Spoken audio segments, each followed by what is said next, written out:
اعوذ باللہ من الشیطان الرجیم بسم اللہ الرحمن الرحیم۔ سورہ توبہ میں ابھی یہی منافقین کا بیان چل رہا ہے،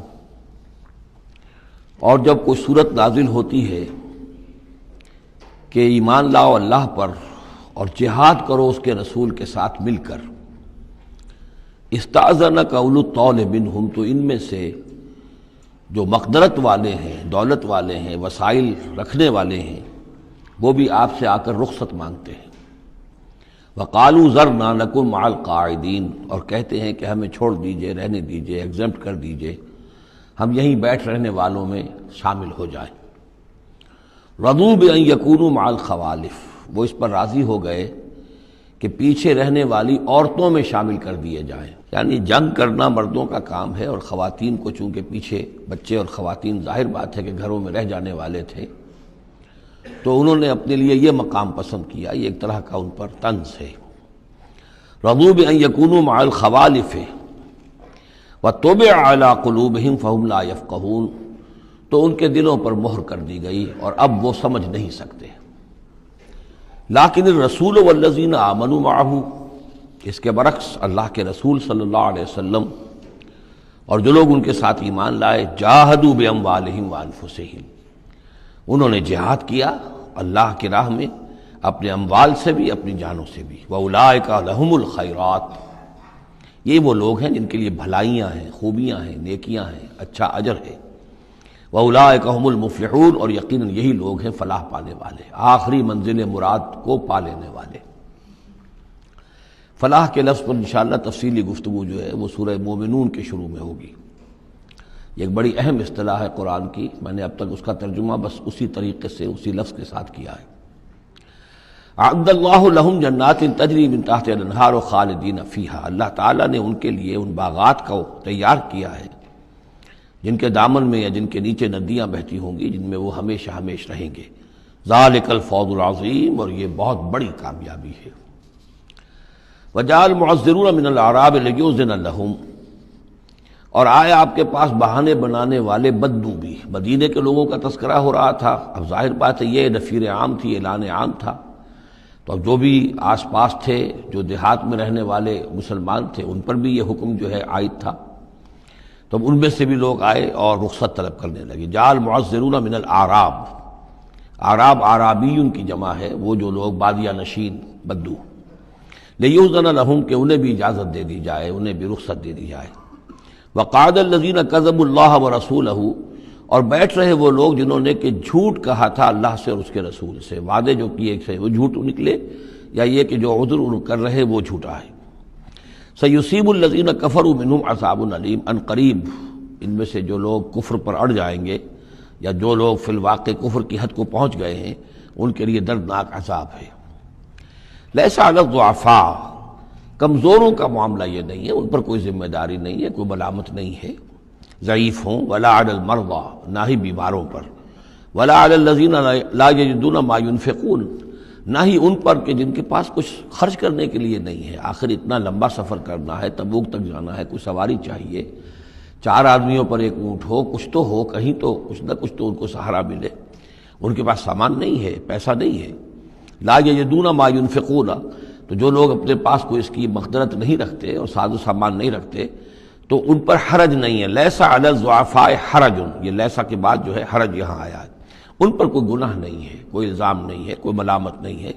اذا نصحوا للہ ورسولہ، جبکہ وہ اللہ اور اس کے رسول کے ساتھ مخلص ہوں، دل میں اخلاص ہے، لیکن یہ کہ مجبوری فی الواقع ہے، کوئی ضعیف ہے، بہت بوڑھا ہے، کوئی بیمار ہے، کوئی بالکل یعنی بغیر کسی وسائل کے ہے۔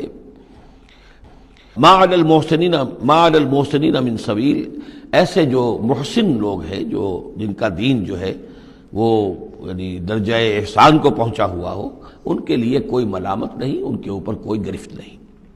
واللہ غفور الرحیم، اور اللہ غفور الرحیم ہے۔ ولا علی الذین اذا ما اتوک لتحملہم، اور نہ ہی ان پر کوئی الزام ہے یا ان پر کوئی گناہ ہے کہ جو آئے آپ کے پاس، جب آئے کہ آپ ان کے لیے سواری کا انتظام کر دیں، لتحملہم، قلتا، تو اے نبی آپ نے فرمایا، لا اجد ما احملکم علیہ، نہیں میرے پاس بھی کوئی سواری کا بندوبست نہیں ہے، میں نہیں پاتا کوئی چیز جس پر کہ آپ کو سوار کر سکوں۔ تولوا تو مجبوراً وہ لوٹ گئے، وَأَعْيُنُهُمْ تَفِيضُ مِنَ الدَّمْعِ اور ان کے آنکھوں سے آنسو جاری تھے، حزناً اس حزن کی وجہ سے، اس رنج اور غم کی وجہ سے، اللہ یجدوا ما ينفقون کہ ان کے پاس نہیں ہے جسے وہ خود خرچ کر سکیں اور اپنے لیے کسی سواری کا بندوبست کر سکیں۔ ایک طرف یہ جذبہ ہے، چاہتے ہیں، جانا چاہتے ہیں، لیکن مجبوری ہے، اس مجبوری کی بنا پر بھی اگر وہ رک رہے ہیں تو ان کو صدمہ ہے، افسوس ہے، رو رہے ہیں۔ دوسری طرف وہ ہیں جو اولو طول ہیں، ان کے پاس سب کچھ موجود ہے، وسائل و ذرائع ہیں، لیکن جانے کو تیار نہیں۔ انما السبیل علی الذین یستأذنونک وہم اغنیاء، ملامت اور الزام تو ان لوگوں پر ہے کہ جو آپ سے رخصت مانگتے ہیں جبکہ وہ غنی ہیں، مالدار ہیں۔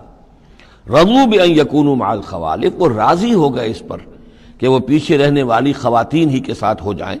وطبع اللہ علی قلوبہم، اللہ نے ان کے دلوں پر مہر کر دی، فہم لا یعلمون، اور اب وہ صحیح علم سے بے بہرہ ہو چکے ہیں۔